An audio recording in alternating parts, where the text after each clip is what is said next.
Hello viewers, আমি Sabbir Ahmed Khan, product e-commerce and fashion photographer.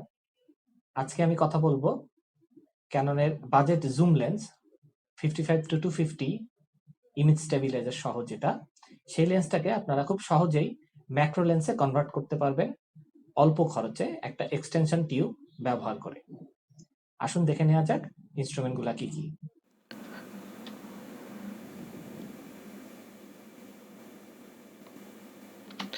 আপনারা টিউবটি দেখতে পাচ্ছেন, এটা ভিলট্রক্স থার্ড পার্টি একটা টিউব, যেটা ক্যানন ডিএসএলআর সাথে কম্পিটেবল। যে কোনো ক্যানন বডিতে এটা কাজ করে। এখন আপনারা যেটা দেখছেন যে বিল কোয়ালিটি মোটামুটি, আর এর সাথে 3টা কম্বিনেশন করা যায়, 3টা থেকে 2টাও করা যায় আর একটাও করা যায়। তো এখন আমি এর খুলে দেখাচ্ছি এটা কিভাবে কাজ করে। এটার একটা অংশ খোলা হলো, এটা 12 মিলিমিটার।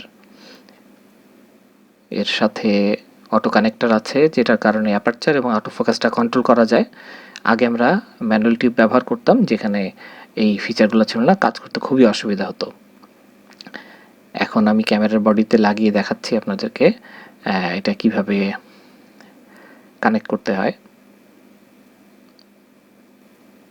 আপনারা লেন্সটা খুলে ফেলবেন, খুলে সাথে সাথে ক্যামেরার যে মূল বডি তার সাথে এটা লাগাতে পারেন। যেভাবে লেন্সগুলো বসে সেভাবে এটা বসে। সাথে আপনি এরপর লেন্সও লাগাতে পারেন কিংবা আরও কম্বিনেশন করতে পারেন। সেই কম্বিনেশনের একটা ম্যাথমেটিক্যাল হিসাব আছে, সেটা আমি পরে বলছি। এটা আপনার যে কিট লেন্স আছে সেটা লাগিয়ে দেখাচ্ছি, যে কিট লেন্সটা এটার সাথে বসার পরে সেটা একটা কমপ্লিট ম্যাক্রো লেন্সে পরিবর্তিত হয়। এখন আপনারা বিহাইন্ড দ্য সিন দেখতে পাচ্ছেন কিভাবে আমি শটটা নিয়েছি লাইভ ভিউ ব্যবহার করে, এবং ছোট্ট দুইটা জুয়েলারি, যেটা অত্যন্ত ম্যাগনিফিকেশন হয়ে একদম ক্যামেরার সামনে চলে এসছে। ক্যামেরাটা আমি যথেষ্ট কাছে প্লেস করতে পেরেছি, ফলে এর ম্যাগনিফিকেশনটা যথেষ্ট বড় করে দেখা যাচ্ছে। আমি লাইভ ভিউ ব্যবহার করে অ্যাপারচার কন্ট্রোল করে এর শার্পনেসটা চেক করে আমি নিখুঁত শটটা নিতে পারছি।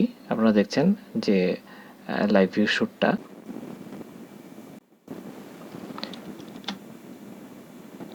এখন দেখাচ্ছি টপ ভিউ থেকে কিভাবে আমি এটা প্লেস করেছিলাম এবং কতটা ছোট ছিল অর্নামেন্টসগুলা।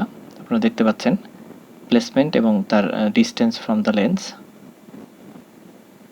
এবং অটো ফোকাস বাদ দিয়ে ম্যানুয়াল ফোকাস করা। এখন আমি ইমেজটা দেখাচ্ছি আপনাদেরকে, যেটা ফ্রন্ট ফোকাস করা হয়েছিল, যেটা সামনের দিকে অর্নামেন্টসকে, যে কারণে পিছনের লেন্স অর্নামেন্টসটা একটু ঘোলা হয়েছে।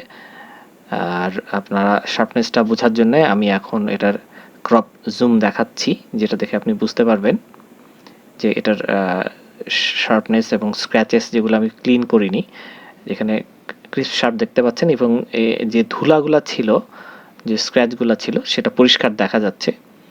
তো আশা করছি আপনাদের কাজে আসবে। আজকে এই পর্যন্তই। সামনের দিন আরেকটা টিউটোরিয়াল নিয়ে দেখা হবে। ভালো থাকবেন সবাই।